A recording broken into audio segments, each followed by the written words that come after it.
বাংলাদেশের গ্রামে জন্ম আমার 5 ভাই বোন। তখন ধরেন আরো 50-40 বছর আগে, 50 বছর আগে এত সমাজ সামন্ত কাল ছিল না। দেশে অত বড় লোকও ছিল না, কেউ অত টাকা পয়সাও ছিল না। তো আমরা হাসি করে বেড়ে যেতেছি। আমার ফ্যামিলিতে টাকা পয়সা একটু কম হলো, পড়াশোনায় কিন্তু চাপ চলছে। আর এদিকে আমি পড়াশোনা করি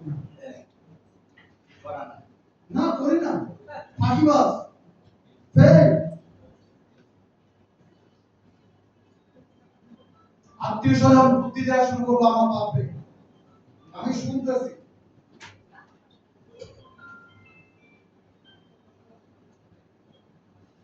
শুনতেছি, আমার সামনে আমার রিলেটিভরা বলতেছে, সিনিয়ররা, একভাবে সব ছেলে নিয়ে পড়ানোর দরকার, কত কষ্ট হয়ে যাচ্ছে, ও দেখে তো পড়াশোনায় মন নাই, ওরা কৃষি কাজে লাগায়, কিছু জমি জমা আছে, বাবা বিজনেস করে, নিজেদের জমি ওরা ওই কাজে লাগায়।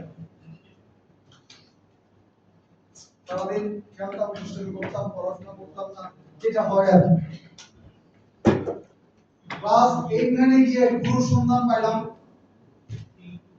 আমার ছাত্র শিক্ষক আব্দুল করিম মারা গেছে। আমি যদি দোয়া করি বসি, সব সময় বলা হয়ে ওঠে না। আমার ফাদার মারা গিয়েছেন, ওনার নামে সেকেন্ড হলো আমার শিক্ষকের নাম। উনি আমার লাইফটা পুরো চেঞ্জ করে দিয়েছেন। তো আত্মীয় স্বজনের কথা শুনে আমার মা স্ট্রং ছিল না, পড়তে হবে, এসব হবে না। যে লোক ফেল করতো, যে লোক ব্যাক বেঞ্চার, সেই আমার প্রথম এসএসসি তে যখন পরীক্ষা দিই, আমার মতো রেজাল্ট আমার ফ্যামিলির 14 গোষ্ঠীতে ছিল। এসএসসি করলাম, ওখানে ভালো করছি, তারপর ইউনিভার্সিটি ওখানে ভালো করছি, দেন এমবিএ করছি, মাশাআল্লাহ আমাদের বয় পিএইচডিও করছি। এই রেজাল্টগুলো এত ভালো, এর আগে কেউ আমার ফ্যামিলিতে অত ভালো রেজাল্ট নেই। যারা কৃষি কাজ করার কথা ছিল, মানুষের কথা শুনলে কৃষি কাজে তো বিশেষ ভাগাতে যখন গেছি, পুরো বোর্ড দাঁড়ায় গেছে, আপনি কেন এখানে আসছেন পরীক্ষা দিতে? পারফরম্যান্স এত বেটার ছিল, আবার যেহেতু রেজাল্ট ভালো ছিল, সবকিছু মিলা। আর গত 25 বছর ধরে বলতেছি আমি প্রেসিডেন্ট হব। প্রেসিডেন্ট ভবনের পাশে আমার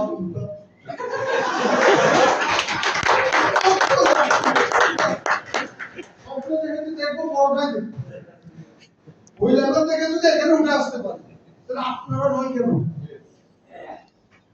প্রত্যেকের এই ক্যাপাবিলিটি আছে। আল্লাহ তাআলা আমাদের প্রত্যেককে এমন এক ক্যাপাসিটি দিয়েছে যেটা অন্য কাউকে দেয়। আসেন, দেরি হয় না, শুরু করি, শুরু করি, শুরু করাটা জরুরি, শুরু করাটা জরুরি। আমরা কি আসি? এখানে উল্টা পাল্টা দেখেন, উল্টা পাল্টা স্বপ্ন দেখেন, উল্টা পাল্টা স্বপ্ন দেখেন, ওইটা নিয়ে লেগে থাকেন, উঠে নিয়ে লেগে থাকেন সারাক্ষণ। যেটা বলা হয়ে থাকে, if you set your goals, if you set your goals ridiculously high and it's a failure, you will fail above everyone else success. যদি আপনি হাস্যকরভাবে বড় স্বপ্ন দেখেন, আলটিমেটলি সমর্থন করতে পারবেন। আমি চাইছি বিআইপি হব, 100% বিআইপি করতে পারিনি। বলছে আপনি তো ফেল, যা চাইছেন তা পারেন না, তাহলে আপনি ফেল করছেন। তো আপনার ফেলের মাত্রাটা হবে অন্যরা যারা স্বপ্ন দেখে নাই, যারা কিছু চায়নি, তারা যে লেভেলে সাকসেসফুল হবে তার অনেক অনেক। আপনার এজেন্সি পুরো এলাকায় দেখেন 100 কে করছে, দেখা আপনি করছেন, কারণ আপনি স্বপ্ন দেখছেন। এজন্য স্বপ্ন দেখাটা জরুরি। আজকে থেকে উঠে দেন খেলা, আজকে থেকে সফল হবে, আজকে থেকে বেটার হবে। তার জন্য যা যা করা লাগে, যদি মোবাইল ছাড়তে হয় মোবাইল ছাড়বেন, যদি ঘর ছাড়তে হয় ঘর ছাড়বেন, যদি বউ ছাড়তে হয় বউ ছাড়বেন।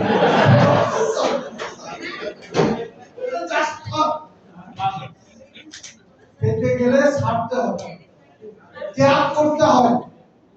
যদি আপনার ফ্যামিলি থেকে আপনাকে সাপোর্ট না দেয়, আপনি দরকার ফ্যামিলির সাথে সম্পর্ক ছিন্ন করেন, তারপর সফল হয়ে যে আত্মীয় বলছে তুই পারবি না, তার বাড়িতে 6 কেজি 8,800 টাকা দামের লাল মুক্ত নিয়ে যাবে, ও সাথে হার্ট অ্যাটাক, ও জন্মে একটা দিন কিনে খায় না, তার অবস্থায়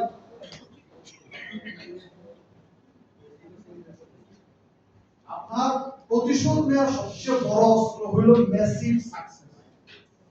যে যা বলছিল পারবি না ওটা করে দেখানোটাই। তো আমরা যদি সেটা করি, অবশ্যই আজকে থেকে নতুন দিন, প্রতিদিন আমাদের জন্য নতুন সূর্য, নতুন অপরচুনিটি। গতকাল যা হয়েছে, যা পান নাই, যা হয় নাই, এগুলি ভুলে যান। ভুলে গেলেই আবার নতুন করে শুরু করতে হবে। উপরে উঠতে গেলে অথবা উঠতে গেলে নিজেকে হালকা করতে হবে। ছেড়ে দেন যে অতীত আমাকে আপনাকে এগিয়ে যেতে দিচ্ছে না, সেটা শেষ করে দেবে। ওটা যদি আমরা করতে পারি, আজকে থেকে আবার নতুন করে শুরু করতে পারবো, আবার স্বপ্ন দেখতে পারবো, আবার বেটার রেজাল্ট করতে পারবো, আবার সাকসেসফুল হতে পারবো। আমার কাছে বলছে success is 1% talent.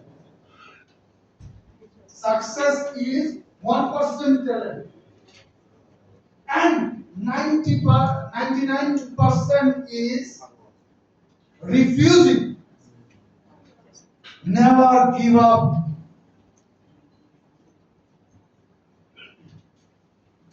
When life is hard. Success টা কি? Talent है, talent सामान्य, बाकी 99% হলো লেগে থাকা স্বপ্ন নিয়ে এক এনি কষ্ট আমি আমার স্বপ্ন বাস্তবায়ন করব, তার জন্য যে পথে হাঁটা দরকার কাউকে আমি চিনি না। আমি আমার স্বপ্ন বাস্তবায়ন করব, নিজের স্বপ্ন বাস্তবায়ন করার জন্য এমন সময় দেন যাতে আপনাকে দেখাও আরেকজনের স্বপ্ন হয়ে যায়। আমরা কি আছি? আপনার যদি গাড়ি বাড়ি, আপনার যদি সুন্দর একটা ফ্ল্যাট থাকে, আপনার যদি ছেলেমেয়েরা ভালো স্কুল কলেজে পড়ে, আপনার কাছে ইন্টারভিউ দিতে আসবে মানুষ, নাকি? যারা হেল্প করছে। এই জন্য চলার পথে মানুষ যত বিরক্ত করুক ইগনোর করে। এই জন্য মা ফ্রেন্ডের কাছে আবার ফিরে যায়। উনি বলেন প্রত্যেক কুকুরের ঘেউ ঘেউ শুনে হে প্রতীক পাথর ছুঁড়তে যাবান।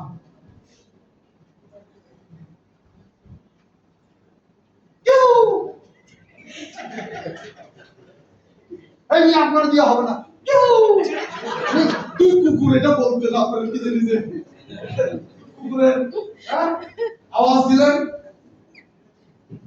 মনে মনে ওই বলছি তুই আবার ইগনোর করে আপনি আপনার কাজ করেন।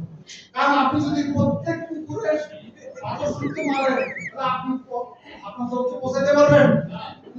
তো আসেন আজকে থেকে নতুন ভাবে শুরু করি। আমরা কি আছি? এইবার বলেন তো আমেরিকার জন্য কারা কারা ফাইট করবে? হাত তোলেন।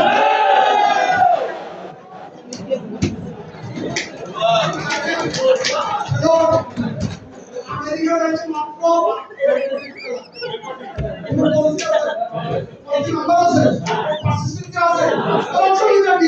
এখন থেকে বড় বড় জায়গায় দাওয়াত দিতে থাকেন, দেখবেন শুধু আপনি চাইছেন এই জন্য দেখবেন ঘটনা ঘটে গেছে।